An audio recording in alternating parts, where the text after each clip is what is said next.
Prokhorovka is battle number 1's destination. Let's take a look at the tanks. A T-69 and 4 AMX 1390s from Turtle Police. Of course, the 2 T1 Cunninghams. And a slightly different, but very similar lineup from Cazadores. They've brought almost the same, a T-69, 3 1390s, and a WZ-132, opting for a little bit more consistent fire than their opponents. I wonder how that will play out. It is an Onizuka. I haven't seen him before. I think teams did have a chance to change their rosters a little bit, make a few changes in this past weekend and Monday, Tuesday. Yep. So we will be seeing a few new people for a few teams, and I think that could be one of our new guys for Cazadores. Well, we'll definitely keep an eye on him, and also keep an eye on Kufo, as he is in one of those AMX 1390s, so I'm really looking forward, now that we know. I think a lot of people, and I as well, was one of those people that didn't know Kufo was just so fantastic, but, I mean, after looking at it and discriminating against such good teams and good players, yeah, Kufo was the overall best scout. He's been the most effective, we can say that. He has been the most effective. Yeah. Definitely so. And he's definitely competent. We did see on that same list most of the people that I was not surprised. We saw Absolute Royal a little bit up there. We saw Whiskey Dog. We saw people that I recognized to be competent, potent scouts. A lot of T1 players. A lot of support scouts. Yeah, a lot of supporting scouts. That's what I talked about. Of course, there are different types of scouts. There's the DPMing scouts that are able to get good flanks and obviously hit modules and things like that. Although I'd say the criteria that you chose to discriminate for that statistic was it met pretty much everything that I measured for a competent scout. Yeah. So I didn't even ask you. You figured all of that stuff out, and it was like, well, you know, I've done stats a couple times. It's just you picked out all the stuff that I would have said that makes a good scout player. Yeah. And it turns out it looked pretty accurate to me. I saw a lot of the players that. Hey man, I feel like it was a good job. I want to see how this develops more. You are so nice. I know. I'd love to actually. I tried to teach Terry the intern exactly how I was making all my stats and stuff. And he's like, I have no clue what you're saying right now. I was like, well, thank you, Terry the intern, because if you don't know, he's actually an incredibly intelligent guy. He's right now going to school at NYU, which. You can't be a slouch to go to NYU. No way. So for me to outdo Terry the intern, I was like, oh my goodness. The superiority. You want a gold star? Oh my god, I got the biggest gold star ever. Oh, hey, Jonah spotting out Parrot 1 and taking him down, but a Pyro will return fire and take out Jonah. So T1 for a T1, but map control, I'd say, going to the Turtle Police right now, as they will have control of the west, along with physical control of the caps. However, I do believe you will see actual control as far as fire support from Cazadores on either cap.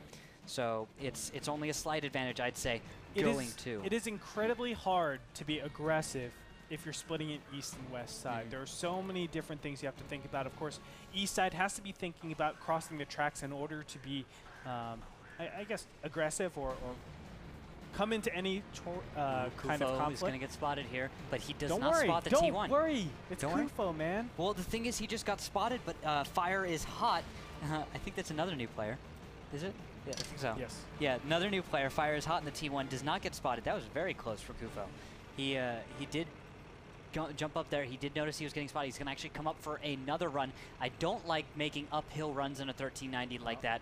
It's very risky. Ooh, Cess 28 going to get spotted here as Lord Commander's going to dip down into Golf 4 here. These valleys are nice places to actually take cover and make sure you don't get shot at. So they're also a fantastic place to advance from. That's very true. You can just you can get that 100 or 200 meters you need, close more distance, come up with T-69s, a great hull down tank. Both teams only bringing one though, so I feel like that could come into play where we have gun depression from 1390s being an actual problem, especially if they end up fighting on hills. Yeah. Well, how it stands right now, I think Turtle Police is looking really good. They're starting to take more and more of that top left quadrant and prepare. Now, I do want to mention that if you take west side control, you absolutely need your T1s to put on that cap pressure. You need that empty tier points to really be aggressive, to force an engagement out, and then you can get good screening. But losing that T1 in the very beginning, it does hinder them quite a bit. Yeah, for cap pressure later on, they definitely could have used Parrot 1. Fire's hot. They could have cut down on so much time needed when they start a screen to cap, because if you're Turtle Police and you want to start a cap because you have west side control, which means it's on you to begin the cap, to initiate that cap and then a screen. Whereas Cazadores, the only thing that they can do from the east side is defend a cap, or they can make a push. But so can Turtle Police. Turtle Police has the advantage though of being able to initiate cap. And that's one reason I prefer the west side. However, from the east, you do have the amazing hill off in G0.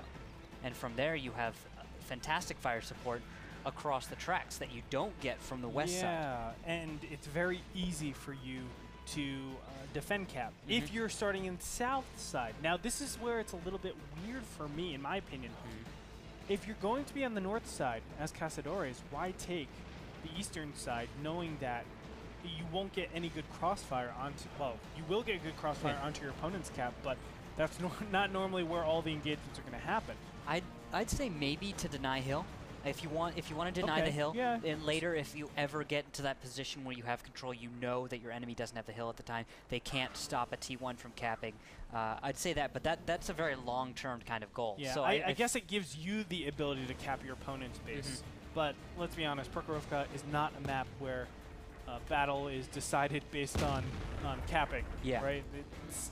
It normally happens a lot earlier. Kufo making some blind shots. I'm surprised he's not spotted over here, as a Pyro is, I'd assume, within spotting distance. Oh, in the south, though, looks like Fire's Hot is going to spot Onizuka in the WZ-132, as he does make a few runs up. Not as efficient as I like. He's going uphill, losing speed. Yes. Which means he exposed himself. He's exposing himself for a fraction of a second longer. You want to make that. You want to make whatever climb you make at the least gradient, least angle. Hey, all it takes is a second for all 5 tanks to shoot you all at once, and guess what? You will die if that happens. So you have to be very careful. Protector of the Realm does get a great shot on No Pananza, as he was on the other side of the track. No Pazana. Thank you. Pananza. No Pananza. Sounds like no party. But that being said, that is 5 tier 8 tanks and 0 tier 1 tanks out for Cazadores. That means Turtle Police does have the extra T1 advantage, but still it's hard for them to justify some sort of use with it. Of course, the only real thing you can do with the T1 on Prokhorovka, I would say, is cap. Of course, we've seen before T1s kill AMX 1390s, don't get me wrong, but it's very, very rare. Pyro and Protector of the Realm are going to go out into the open here. All 3 1390s are going to jump on the cap. At this point, I feel like there's going to be a screen coming, as Fire is Hot is going to stay still in his own cap. A Pyro elsewhere. And Kufo, is he going to make the money shots? He is spotted right now. And wow, a lot of fire going down on Kufo. He's going to back up immediately down to 379 health. Only 2 more shots out of those 3 AMX 1390s would kill him. But Akiyama here is on the flank. It looks like Cess will probably take him on, as the rest of Cazadores attempts to get fire on cap. Oh, they get it! They get the deny! And 9 more seconds they have, and every single tank is going to be hit here. Beautifully done. Akiyama in the middle of all of that, scouting out for those AMX 1390s, but they're not using the AMX 1390s to their greatest strength. Yes, they have 6 shots each, but guess what? You're not utilizing their fantastic speed. Will the 132 is still alive. Onizuka is still alive. That means they can stop the cap in enough time to the point where this Cess in the T69 will get reloaded, and he'll be able to stop the cap. Beautifully done by Cazadores. And guess what? They're going to have much better shots again stopping the cap. CES is able to line up that shot on Bubsky, on a Pyro, and he's going to be actually spotting out. Now that T69 helps out so much, because guess what? The T69 is so much more accurate. These 2 AMX 1390s aren't moving. Guess what? They can even blind fire shoot out into Bubsky, into Protector of the Realm, and they will most likely hit. That's going to be it. 8 tier points to 24 tier points. Protector of the Realm is going to step off cap. He is being gunned down as we speak, and down he goes. Cazadores will take the first battle with a 24 tier point advantage. It's still hard to be able to go into that position and then use the position, in my opinion, with only 1 minute and 45 seconds left. If they had maybe 5 minutes, completely agree with you. Yeah. This is the same kind of thing. They're going for it. They're going for it. Akiyama is all the way out in the open. T69 is not the type of tank that you want to be taking fire right in the beginning. Yes, they are starting to converge. Akiyama and Protector of the Realm, AMX 1390s, are sitting back a little bit more. They're waiting until Cazadores start to group up a little bit, and then they're going to make their move. So, yes. They need to make that move right now because it looks like Cazadores is getting ready to jump on those 2 T69s because they've realized that Turtle Police is split up. Akiyama really out in the open. He will not be able to withdraw into any cover, and down he will go. He's being focused immediately. Protector of the Realm is next person up on lift. Kufo going to run into a big block, but all the way from behind with those AMX 1390s, the cavalry has arrived. I don't know if they'll have enough damage to really destroy all these tanks, though. They oh, will no, oh no, CS, you're blocking. And down, who is that? Down Command. Protective Realm's going to go down and get Commandum. 77 will go down, along with Logos has gone down. Shots going out of Kufo as he tries to escape. Although there goes Onizuka, and they're going to have to leave Cess. No one has any shells left. Parrot 1 and Fire is hot. Do jump on the cap, but they're going to jump off. Okay. Realizing no time left. And Bubsky is reloaded at this point. Kufo, I think, still needs a little bit more. No, he actually has shots. Fires are going off. They're trying to take out a Pyro. 10 seconds left. Can they actually do it? 17 to 26. Advantage Turtle Police. And Cess, he is going to get that 18 to 17. 3 seconds. 1 second left. And oh my goodness, it is going to tie up 18 to 16 tier points. It's only a 2 tier point difference. That means it's a draw. Still, Cazadores will maintain their lead 1-0 as we move over to battle number 3.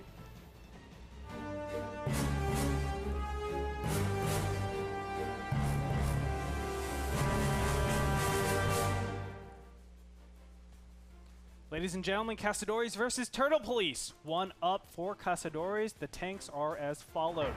2 AMX 5100s for Turtle Police with 3 IS-3s. That's going to make you so happy, Andre. Yes, it is. And then for Cazadores, we got 2 5100s, 2 IS-3s, and a T69. Completely standard lineup. Spotting going to come out here as Logos is going to get lit up by, that is Lord Commander. Going to try and do a little reverse angling, it looks like. Not going to be very effective, Lord Commander. I think an IS-3 with his gold round should overmatch your side armor. The reason why I like 3 IS-3 so much is it gives the 5100s a much easier time to make their shots. It doesn't matter if you're the cleanup shot or you're the initiator shot as the 5100. If you get a single fire on each of your opponent's tank, 3 IS-3s can one-shot an opponent's tank. That makes it really nice. All of a sudden, 5100s don't have to be so conservative with how they play their health pool.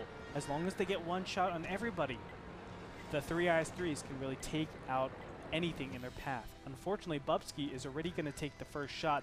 You do not, this is kind of weird and it's different from the metagame that's normal, which is the IS-3 are the ones that take all the health. You want your AMX 5100s being the tank shield. Really? Weird. That is an interesting concept.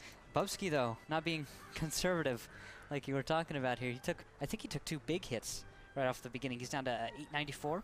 Yeah. So I mean, don't get me wrong. You don't want to just be like, oh, YOLO AMX 5100. Yeah, but obviously you want to take at least 1 or 2 tanks out with that heavy fire. But the most important thing is you get a shot in each of them, so your IS-3s can do cleanup work. Yeah. Something I do want to point out. We didn't get talked about this on Bubsky. He's ammo racked right now. Oh my goodness. Yeah. So if we jump on my screen, you guys can take a look at the bottom of the screen here. Every module is listed, and on top of that, in white, you guys can see the crew members of every tank. Commander, gunner, driver, and loader are listed there in white. They will turn that orange color when they are damaged, red when they are destroyed. For anybody who is newer to the game or doesn't quite understand our UI, we have altered it.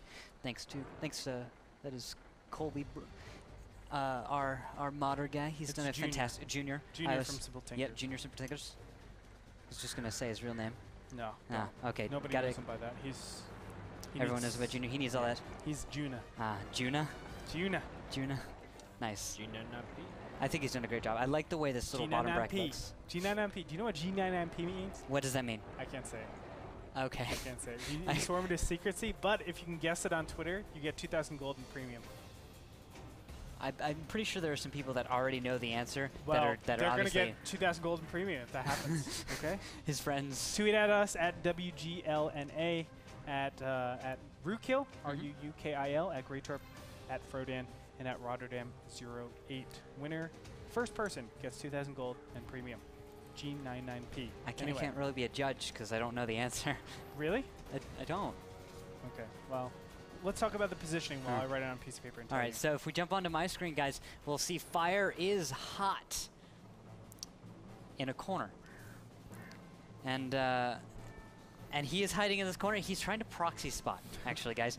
It seems odd to have a T1 sure? Cunningham. Yes, I am positive. He's not just afraid. He's not camping. He's not trying to burn the place down because Fire is hot. He is actually trying to proxy spot. I jumped into third-person mode, and we're going to just kind of look from the sky. He'd spot anyone right down there. So that is the point of Fire is hot. And a little bit, another thing to take into account, Akiyama is close by, but also a Pyro is within range to support. There's a little blind spot for a Pyro, but this is important. Support your T1s. If you're going to proxy spot something, you have to have guns ready to actually deal the damage that you're going to proxy spot. I'd say Fire's Hot is a little far forward, and the rest of his team, Turtle Police, is kind of far back right now. Yeah. I mean, at best, you're using one T1 to basically do one shot off of an IS-3, right? Trade 115 along with proxy spotting for an average 390 roll. Correct. So and that's assuming he even makes that connection. Some people might say that's worth it. Some people might say it's not. I personally think it is not worth it. The T1s are so valuable. If this were Mac, different story. Different story. You wouldn't even not even trading him for health, and you're already ahead when you lose Mac like that. But this is not the Mac attack. This is a different story. Yes, Lord Commander, the leader, is in a 5100, so he will not be going and dying horribly so that he can command the rest of his team. He will be trying to fight alongside, leading from the front. Protector of the Realm is going to be spotted out here in the G6 area. Oh. And it looks like he's fine. The T69 over here with the T1 is going to spot everything out. But for now, everything is pretty standard. I mean, we don't have any huge movement, which is to be expected on Ensk if both teams take the west side. And they've both situated very, very campy areas. Or I should actually say that Cazadores have camped down a lot more than their opponents. I mean, Turtle Police kind of is forced into this position a little bit. Maybe. You could say that, but I feel like both teams are equally as lacking in their offensive. I mean, there could be huge one-line pushes, right? Yeah, I mean, last second maybe, or because you got 3 minutes 50 seconds, so there's still time for a push and engagement. Although I don't see Turtle Police wanting to do that. I don't think Turtle Police wants this map.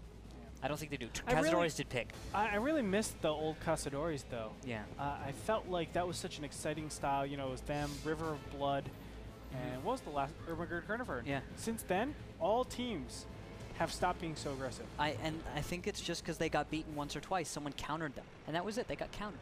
Yeah. And it's unfortunate because you don't throw away a strat because you got countered. You throw in new strats, but you mix in the old stuff because it was still good. Precisely. It beats a lot of different builds, and then you say, well, they know to counter me. How are they positioning to counter that? Let's take advantage of that. And that's where you really build up this punch, counter-punching before the battle even starts. That's where a lot of choices and decision-making of strategy comes into play rather than just saying, okay, it's a random pubby team, let's just go into it and play absolutely comprehensive. No, you're going to get hard countered one of these days. Yeah. So you want to have a playbook of strats. Correct. For any map. Correct. And having a playbook to draw upon where you can be depended on to do something different almost every time. Your enemy won't know quite what to do, and they'll have to try and set up to counter every single one, which means they probably won't set up perfectly to counter it's any impossible. single one. World of Tanks, I know for sure it's impossible to set up against every single build, assuming not super defensive maps. I mean, of course it is map dependent, but I know for sure you can cover maybe 90%. But no there's also that no one place. Pazana gonna go down. Parrot 1. Where was Parrot 1? That was fantastic shots. Wow. Oh wow. How the heck? Do you see this angle? I'm on Parrot 1. Yeah, that is and super thin. Super thin angle right there. Fantastic shots at Parrot 1. He did take a little damage for that from another tier 1 somewhere. Or I think that might have been. Be careful. You're going into murky waters. The rest of his team is moving up. Turtle Police is behind him to support. We've got 2 tanks, Nice. IS-3s getting ready to support. Kufo gets spotted. He's down to 1,000. Nice hit, I assume, from an IS-3 earlier. Nice proxy spotting coming out from Parrot 1. It looks like Turtle Police is going to be the aggressors. Down goes Parrot 1. But massive overkill. Fire is Hot is going to lead the charge in, trying to take out Kufa, who is in his T69 over on the other corner. And as the red tanks start to converge, Bubsky and Protector of the Realm are over there covering the flank. And look at this, Cazadores knows that they are surrounded. They know the answer, and it is to push out into a Pyro and Akiyama, but the damage has been dealt. Onizuka is already down to 147. Fire is hot. Get them damage. And some really nice shots. Akiyama and a Pyro are actually doing a really nice job at stopping it, and actually, what is the word? I'm blanking. It's fine. Pyro gets one final shot on Logos as he will go down. But Onizuka, Bubsky gets the kill as Protector of the Run, and Bubsky have come to the fight. Not enough time here for Cazadores. They did not see this coming as these IS-3s were so destructive. I think they played just how you've been predicting it, Andre. Just so much damage focused onto one or two targets. Yep. Oh, Lord Commander going to bump into CES, stop him from moving anywhere, and he knows he's tracked. That's the word that I'm looking for. And there were a couple of track shots coming out before, but now CES, it's all a matter of time. Down he goes, and victory for Turtle Police. Thieve is the last person alive. He's capping, but I don't think it's going to work out. 1 minute and 22 seconds. And last second actually in the match, and it's going to go to a draw, but 8-point lead means victory. It's a victory. Sorry. Don't scare me like that. Welcome back, ladies and gentlemen. We are in overtime between the Cazadores and Turtle Police. Battle number 6 is inevitable. I am Andre Greytorp Hangshua. Joining alongside me is Randall Rookhill Holcomb. Howdy. Randall, we are in battle number 6. We're going over to Mines. Is this a better map to really discriminate who's going to be the best team? I wonder. I do wonder, because Cazadores has become so passive. Yeah, I mean, we're talking about this extensively in the break. And it disappoints me. I mean, at the beginning, when they came into this, they were so aggressive, and everyone loved that aggression, and it was so strong, and it looked so bright. I mean, they had potential with that. If you learn to be aggressive, you just get better and better. And when they lost, I think 1 or 2 times, I think they really hit them as a team, and we've seen that aggressive playstyle really get pulled back. And now they're playing so passively. Yeah, I want to say the first time they got, I would say, countered pretty hard, and then they lost, and we saw this gradual decrease of aggressive play was their first match against Scurry Hard. What comes to my mind is Prokhorovka. If you guys forgot about it or missed it, what ended up happening was Scurry Hard brought T-32s, and it was basically an all AMX 1390 lineup, or an all light lineup for Cazadores. They went, pushed the west line, connected with those T-32s, and it did not go well. They just got not enough damage immediately, especially with those AMX 1390s being so light in terms of hit points. It's going to be difficult to really get the win over there. But now we move over to Mines, as we were talking about before Rookhill. Mines is definitely a map where you can pretty much defend the whole game. I hope we don't see that from Cazadores, because also you can have a lot of cool preparation. We've seen Mop 4 play this map out really, really cool. I did like Mop 4's play. Scurry Hard play this map out really cool, where they took 2 AMX 5100s, pushed up a WZ-132. I'm looking forward to see what we see from these two teams as we head on over to Mines.